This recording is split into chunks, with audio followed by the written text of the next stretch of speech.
خلک وایي چې دا بد مرض ده څوک وایي دا تکلیف دی څوک وایي غم یې وکړه زه غم په څه شي وکړمه دا یوازې همدا ده که بل ځای کې هم شته دواړه خپې دي ملا یم دي لاسونه م دي ته بله خوا باندې هم ده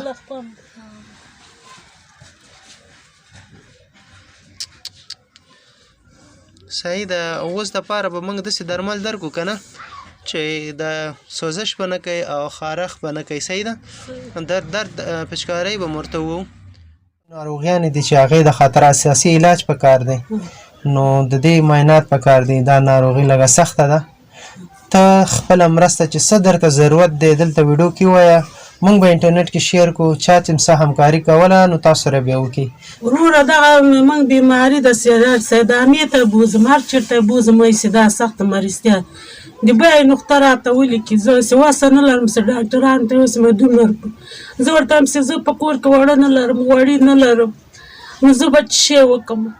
دغه سخته مریضتیا د ژمي په خیمو کې ژوند تېروو د ژمي م سوځو د اوړي م سوځو دغسې پراته یي ته وایې چې موږ کمپلې به زړې زړې دي اغوستې ته وایې چې موږ یې بادې پراته یي داسې یخ تېروو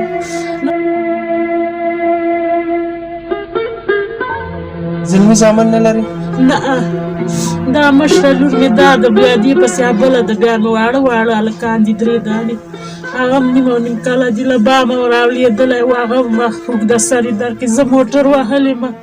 خپله په ملا ماته خپو ماته زب نن هم د درې وخته زه په زړه ناسته یم نن هم مایر مې راغلی دا ولې دا بیا ولې زاړه خیر ده له ولږې هدیرې نه دي جوړې سوي ولږ هر څه به تېره سي روغ صورت هم د موږ نسته کړی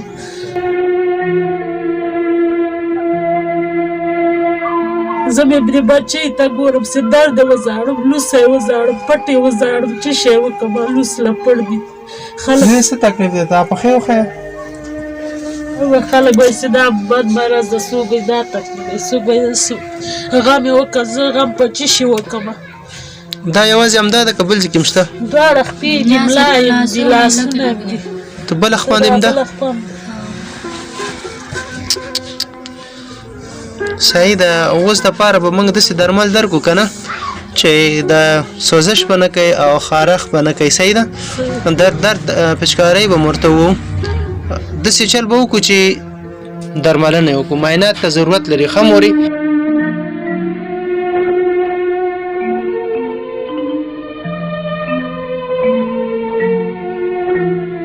داسې جاړه مه څه خبره نشته دی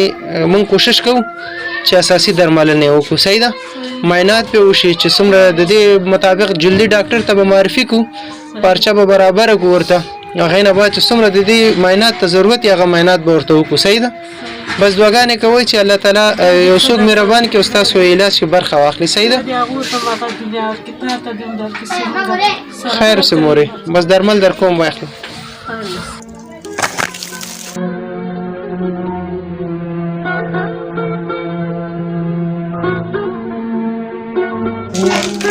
دا به داسې چل کې سهار ماښام 3 ټایمه غوړ ټپي چې خلاص شو یو څو دانې به نور هم درکړم 3 ټایمه غوړ که صحیح ده دا هم 3 ټایمه که دا هم 3 وخته که ښه کپسول دي 3 ټایمه که الله مالک دی چې په همدې ښه شي 3 ټایمه که